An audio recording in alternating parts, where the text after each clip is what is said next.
A Copa de 2026 não vai ser decidida só por seleções, mas por jogadores que mudam tudo em segundos. E quanto mais você avança, mais imprevisível fica. Se inscreve no canal Clube da Bola 90 e comenta: quem vai ser o grande nome da Copa? Mbappé já não é promessa, é realidade dominante em Copas. Um jogador que transforma velocidade em destruição tática, capaz de decidir sozinho em transições, explorar qualquer espaço e aparecer nos momentos mais críticos, com números absurdos em torneios curtos e uma mentalidade que cresce sob pressão. O tipo de atleta que, mesmo apagado por minutos, resolve em segundos, tornando o risco quase inexistente. E isso já é impressionante, mas ainda estamos longe do mais imprevisível.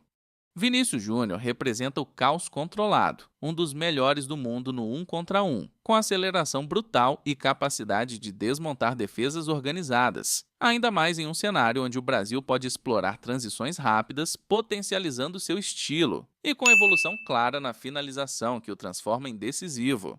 Mas existe um detalhe inquietante. Em jogos travados e sem espaço, ele pode ser neutralizado, e isso mostra como o contexto começa a pesar.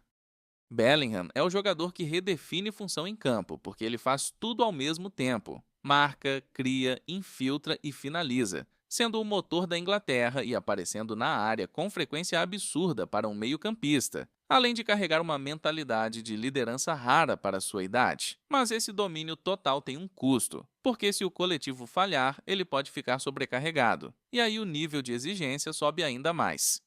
Yamal entra como o fator imprevisível, um jogador que quebra qualquer lógica tática com dribles inesperados, criatividade fora do padrão e coragem para decidir jogadas onde outros hesitam, sendo exatamente o tipo de peça que a Espanha precisa para furar defesas fechadas. Mas sua pouca experiência cria um cenário instável, onde ele pode tanto explodir como fenômeno quanto desaparecer sob pressão, e isso torna tudo mais incerto. Wirtz atua em um nível mais cerebral, dominando o jogo através de leitura, posicionamento e decisões rápidas no último terço, sendo um dos principais responsáveis por criação e finalização na Alemanha, com capacidade de influenciar diretamente nos momentos decisivos. Mas depende de um sistema funcionando ao seu redor, porque mesmo jogadores inteligentes precisam de estrutura. E aqui o jogo começa a ficar mais complexo.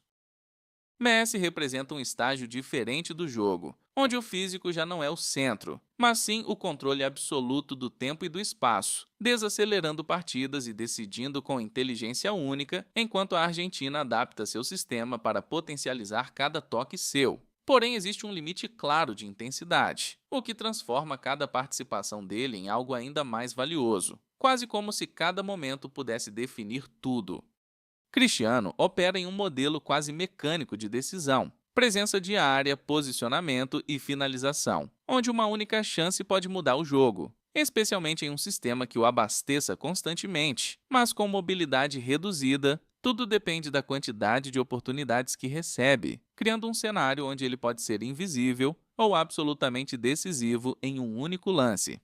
De Jong domina o jogo de forma silenciosa, controlando ritmo, transição e posse com uma calma impressionante sob pressão, sendo o elo central da Holanda e responsável por transformar defesa em ataque com consistência. Mas sem números expressivos, seu impacto pode passar despercebido, o que levanta uma questão inquietante. Até que ponto controlar o jogo é suficiente para brilhar?